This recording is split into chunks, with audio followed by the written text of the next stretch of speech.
이동의 촉 시간입니다. 금요일의 촉 가이드는 오창석 시사평론가와 함께합니다. 어서 오십시오. 네, 안녕하세요. 오창석입니다.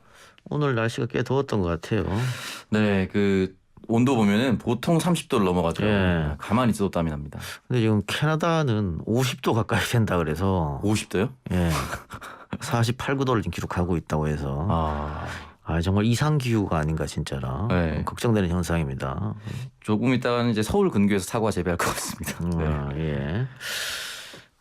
오늘 지나고 주말에 또 비가 내린다니까 비 피해 없기 대비하시기 바라고.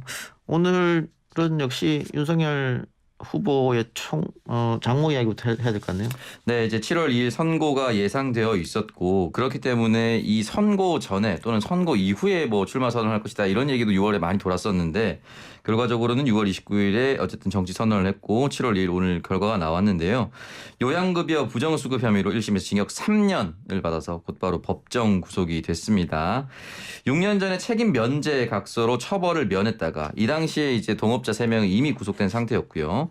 재수사, 여기서 재수사는 열린민주당 최강욱 그리고 황희석 최고위원이 이제 고발을 하면서 다시 이제 수사가 됐고 추미애 전 장관의 수사 지휘권으로 인해서 아주 배제된 상태에서 수사가 돼서 결과적으로 이제 법정 구속이 됐습니다.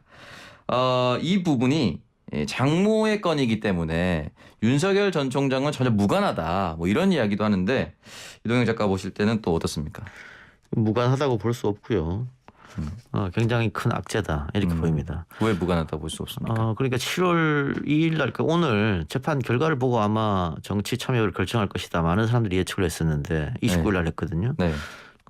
국민의힘 이준석 대표 같은 경우에는 재판 전에 저렇게 정치 참여 선언하는 거 보니까 재판에 자신 있는 모양이다라고 했습니다만 이 재판을 자세히 뜯어다 보면요. 유죄가 나올 수밖에 없는 그런 상황이에요. 그러니까 과거에 함께 동업한 사람들은 네. 전부 다 실형을 받아서 감옥에 가거나 집행유예를 받았단 말이에요. 네. 그런데 윤석열 전 장모만 윤석열 전 총장의 장모. 현 장모죠. 장모만 유일하게 기소조차 되지 않았습니다. 그건 이상한 거예요, 당연히. 네. 너무나 당연히 이상한 건데 책임 면제각서로 처벌을 면했다 이런 얘기가 있습니다만 그 자체도 웃긴 일이죠. 네. 범죄를 저지르면서 나만 빠지게 각서를 쓴다? 그럼 자기들끼리 사인 간의 계약이지 그게 어떻게 법정에서 인증이 되겠습니까? 근데 네. 그것도 조작이라는 또 말도 있으니까. 근데 다만 저는 고령 인점을 감안해서 아마 집행유예가 나오지 않겠나. 거기다가 검찰에서 3년을 구형했으니까 뭐 징역 뭐 1, 2년 하면서 집행유예가 나올 줄 알았는데 더 떨어질 거라고 예상을 하셨던 거군요. 네. 검찰이 3년 구형했는데 판사가 그대로 3년을 인정하면서 법정 구속했단 말이죠. 그거는 이 범죄 자체가 굉장히 혐의가 짙고 죄가 무겁다 이렇게 판단한 것 같아요. 게다가 끝까지 범행을 인정하지 않았거든요. 네. 그러니까 나머지 동업자들은 다 잘못하고 감옥에 갔는데 본인은 인정하지 않았기 때문에 뭐 개심죄까지 정해서 그랬는지 모르겠습니다만은 그렇게 됐어요. 근데 제가 이게 왜 윤 전 총장과 무관하지 않다고 하냐면 결국 이 사건은 윤 전 총장이 김건희 씨랑 결혼하고 나서 일어난 일이고 아까 말씀드렸다시피 다른 동업자들은 구속이 됐는데 최 씨만 빠져나갔단 말이에요. 그렇다면 당연스럽게 사위가 검사기 때문에 기소조차 안 된 것 아니냐. 아니 사건이 과거에는 기소조차 안 됐는데 이번엔 3년이 나왔다. 너무나 이상한 거 아니에요? 그러면 그렇죠. 이번이 잘못됐던가 과거가 잘못된 거죠. 그러니까 이건 오해를 피할 수가 없어요. 그러니까 사위가 꽤 높은 직급에 있는 검사니까 검찰들이 알아서 봐줬다고 얘기할 수밖에 없잖아요. 그러면 과거 이야기를 안 할 수가 없기 때문에 이거는 윤 전 총장한테 대단한 악재다. 그렇게 보여주는 것이고요. 이걸로 끝이 아니에요. 뭐 2심도 남아 있겠습니다만 그 장모인 최 씨는 또 다른 재판이 남아 있습니다. 다음 달 또 열려요. 그거는 잔고증명서 위조거든요. 뭐 300억대 잔고증명서 위조한 건데 본인이 시인했어요. 이 부분에 대해서 내가 위조했다고. 그것도 그러면 실형이 나올 확률이 상당히 높아요. 그럼 그 부분에 가서는 또 뭐라고 할 건지. 게다가 아내 사건도 있습니다. 도이치모터스 사건. 그 건도 아직 남아 있어요. 그러니까 차례로 악재가 남아 있기 때문에 뭐 장모의 책임이지 나랑 상관이 없지 않느냐. 연좌제 대한민국 없지 않느냐. 이걸로 빠져나가긴 상당히 어렵다. 저는 그렇게 보입니다. 이제 뭐 윤석열 총장도 짧게 메시지를 내긴 냈습니다. 뭐 법 앞에 만인은 평등하다. 뭐 자신이 누누이 이 부분은 강조해 왔다. 법 적용에 누구나 예외는 없다. 뭐 이런 식으로 얘기를 했는데 그렇다면은 이게 결과적으로 나와는 전혀 무관하고 장모와 부인만의 문제인데 이게 후보 자신에게 타격을 주는 건 너무한 거 아니냐 뭐 이런 식의 이야기를 벌써부터 이제 야권 쪽에서는 하는데 그게 정말 관련이 없게 넘어갈 수 있을 것인가 아니면 국민들은 이걸 비슷하게 동일선상으로 볼 것인가 이 부분이 남아 있거든요. 만약에 진짜로 우리가 생각하는 또 그러니까 우리라는 표현은 결과적으로 사위가 너무 높은 직급에 있었던 사람이기 때문에 지금 제가 찾아보니까 김건희 씨와 결혼한 것이 2012년 3월입니다. 그리고 장모 요양병원이 2013년부터 됐었고 이 각서가 2015년경입니다. 그렇기 때문에 결혼하고 난 이후에 일어나서 사위의 힘을 쓴 거 아니냐라는 의심의 눈초리를 보시는 분들이 많은데 만약에 그런 것들이 없다 하더라도 개인의 잘못은 개인의 잘못일 뿐이다 하고 넘어가려고 하진 않을까요? 아니 그럴 수는 있는데 네. 우리 국민들이 유권자들이 그걸 인정해 주냐가 문제죠. 네. 그러니까 국회의원 선거도 아니고 대통령 나온다는 사람이잖아요. 그렇죠. 뭐 수신제가 추국평천하 얘기 안 나올까요? 당연히 바로 나오겠죠. 그러고 그 상대 정당에서 이걸 물고 안 늘어질까요? 그러니까 악재인 것이죠. 이건 어쩔 수가 없는 거예요. 그래서 오늘 바로 홍준표 의원이 인터뷰에서 한겨레하고 인터뷰에서 얘기했잖아요. 이거 보통 검사들은 대표인 한 명만 수사를 하는데 네. 당시 윤석열 총장 시절에 조국 전 장관 가족까지 다 털지 않았냐. 그렇죠. 조국뿐만이 아니고 조국 아내, 조국의 딸, 그다음에 사촌, 오촌 동생 네. 다 그렇게 하지 않았느냐. 조국을 떨어뜨리기 위해서.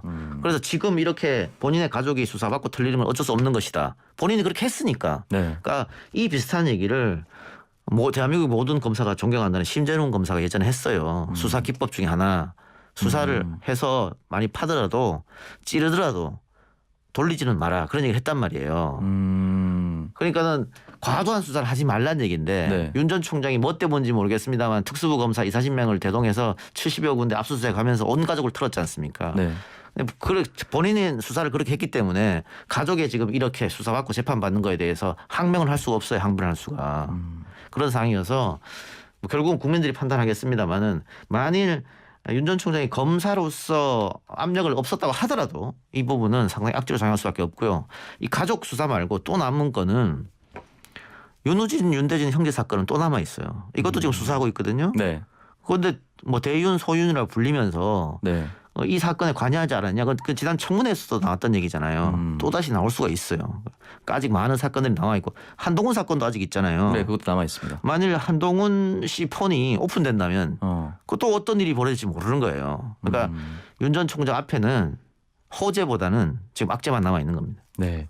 이제 그래서인지 이 관련된 내용은 사실은 이제 정치 선언하기 전에도 충분히 이제 예상을 할 수 있었던 부분입니다. 그동안 산적해 있었던 재판이고 그동안 산적해 있었던 사건들이기 때문에 엑스파일 얘기가 결과적으로 이 얘기가 다 담겨 있었을 것이다라는 얘기가 들었고. 아니 그러니까 네. 윤 전 총장이 정치인이 아니었다면 이걸 다시 불거져서 이렇게 탈탈 털지 않았겠죠. 그렇죠. 근데 대통령으로 나온다고 생각했기 때문에 민중 앞에 국민 앞에 옷을 다 벗을 수밖에 없는 문제고 옛날에 있었던 이야기도 다시 갖고 와서 검증할 수밖에 없어요. 네.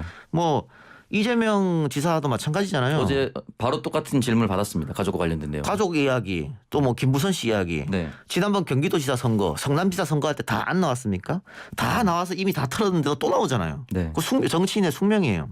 이준석 대표 지금 병역비리로 고발당했죠. 예. 게다가 동생의 의료법 위반도 같이 고발당했습니다. 그렇죠. 그 전달하면 안 되죠 내용을. 근데 이게 과거에는 없었습니까? 과거에는 있었던 일이지만 그냥 뭐 원외 인사고 뭐 정치 평론하고 이렇기 때문에 문제가 안 된 거예요. 근데 당대표 되는 순간 다시 가져와서 법적으로 갖고 가는 거 아니에요. 이렇게 되면 수사를 다시 할 수밖에 없어요. 그러니까 이거는 정치인 또 큰 자리 가는 정치인의 숙명입니다.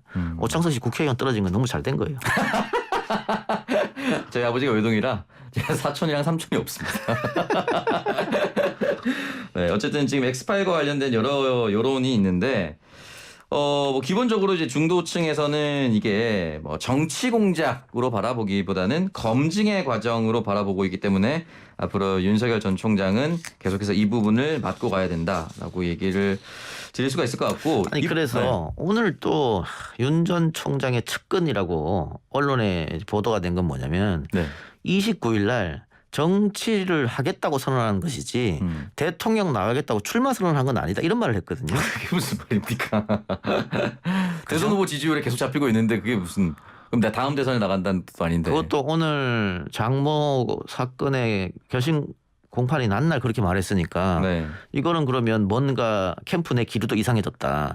특히 29일 날 출마 선언하고 30일 날 기자들 만났는데 어제 오늘 활동이 없어요. 윤 전 총장이.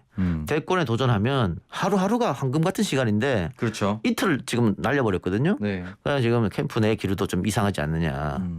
좀 뭐 이 또 장모 재판에 많은 관심 또 그리고 결과에 대한 후폭풍 뭐 이런 것도 생각하고 있지 않느냐 그런 생각이 듭니다. 네, 자명하고 있는 것 같습니다. 뭐 굳이 오늘은 이제 개인 일정밖에 없다고 했는데 뭐 오전에는 김영삼 대통령 기념도서관, 뭐 오후에는 박정희 대통령 기념재단을 방문했는데 뭐 언론과의 접촉은 있었던 건 아니고 윤석열 대변인실에서 보도자를 배포한 것이기 때문에 공개 행사도 아니었다고 볼 수가 있습니다. 아니 네. 지금 정치 선언하고 대권에 나가려면 과거처럼 어디 갔다고 해서 보도자료로는 해결이 안 돼요. 네, 그렇죠. 당연히 기자들 만나서 기자들 질문에 답해야 됩니다. 그런데 당연 이렇게 만일 본인이 어디 공식 행사에 참석해서 기자들을 만나게 되면 아내 문제 또 다시 질문할 거 아니에요. 무조건 제 질문이 하겠죠. 이동훈 전 대변인 질문할 거 아니에요. 네. 오늘 같으면 장모 사건 질문할 거 아니에요. 네. 굉장히 곤혹스럽죠. 질문 3개다. 그러니까는 보도자료만 뿌리고 안 나타나는 거잖아요. 그건 공식 행사가 아닌 거지. 근데 이렇게 하면 또 안 되는 거예요. 그럼 다시 또 뭐 간보는 정치다, 전원 정치다 이런 말이 나올 수밖에 없어요. 네, 알겠습니다. 윤석열 전 총장의 앞으로 행보도 계속 지켜보도록 하겠습니다. 일단 윤석열 전 총장 얘기하면은 이제 야권의 또 다른 대선 후보로 분류되고 있는 이제 국민의힘 홍준표 의원 빼놓을 수가 없는데 홍준표 의원이 이제 김건희 씨 부인 김건희 씨에 관련돼서 줄리를 스스로 거론한 것은 치명적인 실수다, 이제 극복하기 어렵다라고 이야기를 남겼었고 지금 이제 국민의힘 이제 복당을 하고 나서 국민의힘들 의원들이 있는 단체 채팅방이 있나 봐요.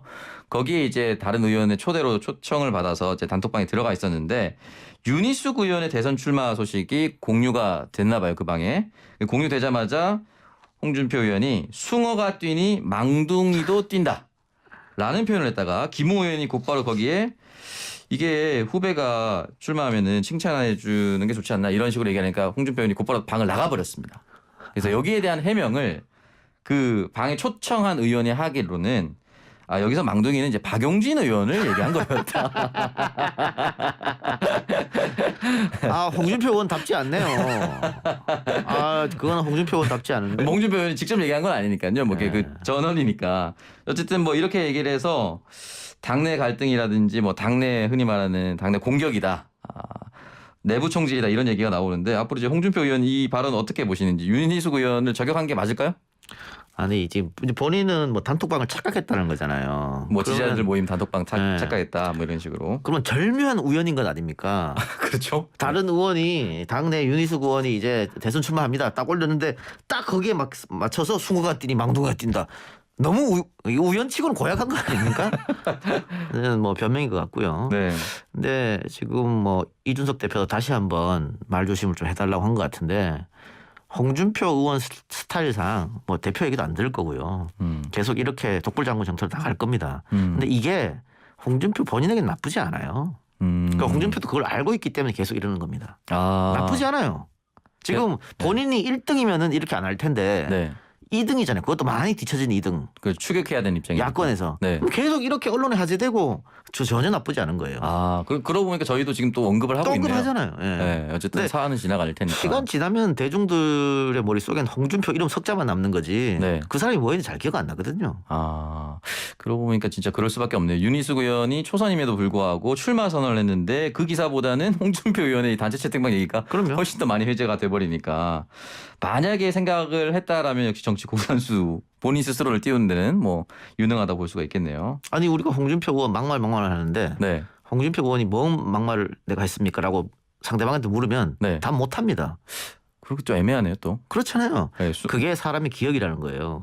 그래서 정치인들이 자신의 부고 빼고 언론에 나오는 건 무조건 좋다고 하는 것이고. 그래서 홍준표 의원한테는 나쁘지 않은 전략인데 이제 본인이 이제 본선으로 가게 되면은 이제 정말 조심해야 되죠. 그때는 워딩 한마디를 네. 지금처럼 하면은 안 됩니다. 네.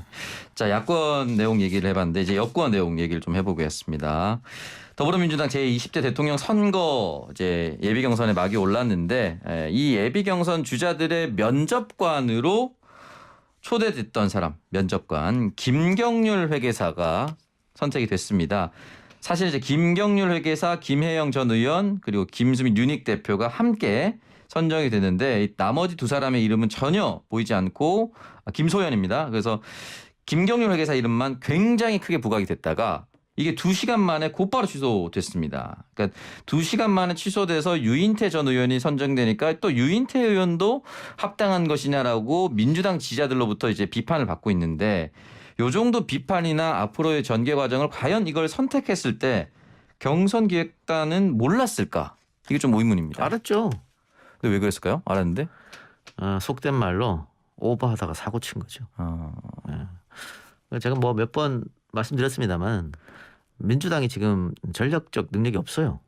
전략적 능력이 없는데 있는 것처럼 하다 보니까 이런 헛발질을 하는 건데 경선기획단에서 경선을 흥행시키는 방법 그걸 굉장히 고민하고 있거든요.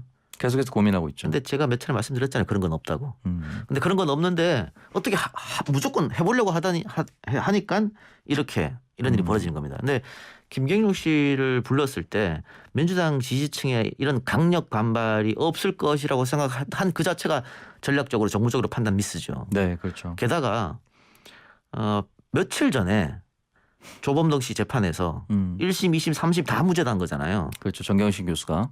그 펀드 관련된 건. 네.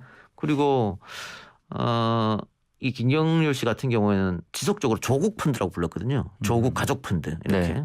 근데 1심, 2심, 3심에서 다 무죄가 났기 때문에 거기다가 권력형 범죄라고 아니라고 그랬어요.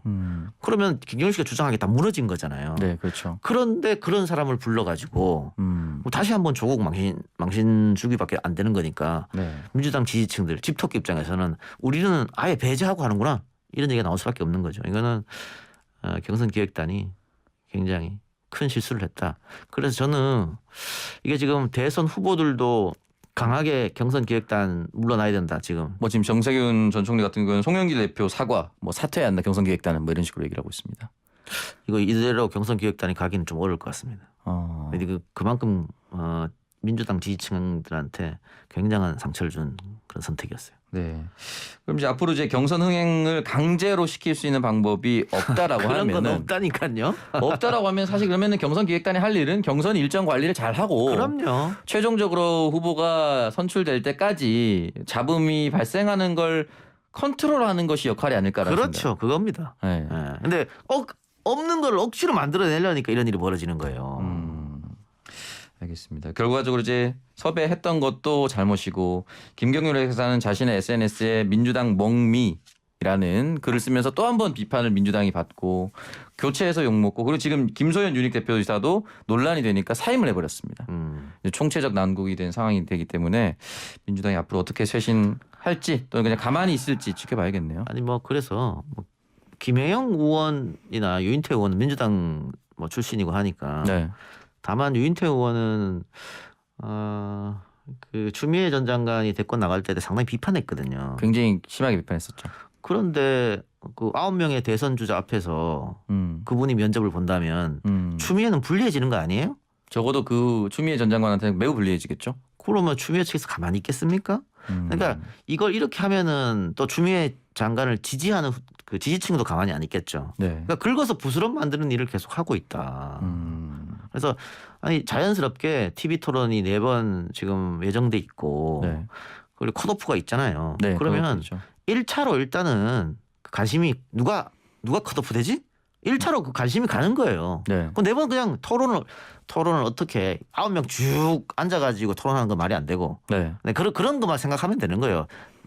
인위적으로 경선 흥행시킬 방법 생각하지 말고. 그래서 처음에는 3명이 누가 컷오프 되느냐 이 자체로 관심이 있으니까 그걸로 일단 가는 거예요. 오창석 평론가 봤을 때 누가 컷오프 될 것 같습니까? 저요? 네. 평론가니까 예측을 해야 될 거니까. 당내 기반이 조금 부족한 예. 사람이 좀 불리하지 않을까 그런 생각이 좀 드네요. 그 누굽니까? 그래서 이름을 거명해야 되는 겁니까? 아니 우리 라디오 청취자분한테 알려드려야죠. 제가 생각하는 예. 바로는 본인이 그래도 생각하는 좀 거예요. 후발주자였고 좀 잘 보이지 않는 인지도가 상대적으로 낮은 예. 양승조 지사라든지 예. 뭐 최문순 지사 좀 불리하지 않을까. 물론 양승조, 최문순. 김두관 의원까지 세 분 중에 굉장히 이 세 분이 가장 불리해진 상황이 아닐까라는 생각이 좀 듭니다. 아, 근데 이강재 후보가 정세균 후보와 단일화한다 그랬잖아요. 네. 그러니까 뭐 두 사람의 대결에서는 지금으로 봤을 때는 객관적으로 정세균 후보가 좀 앞선다고 보고 그럼 자연스럽게 세 명이 탈락하는 거에서 한 명이 탈락하는 거예요. 네. 컷오프가. 그러니까 두 명 정도만 앞으로 더 탈락하는 거지. 그래서 오창석 평론가처럼 양승조, 최문순, 김두관 이 중에서 두 명이 나오지 않겠느냐. 예. 예. 상대적으로 이제 좀 약해 보이는. 네. 알겠습니다. 저는 예측을 하지 않겠습니다. 오늘 오창석 평론가의 이야기는 여기까지만 듣죠. 다음 주에 뵙겠습니다. 수고하셨습니다. 네, 고맙습니다.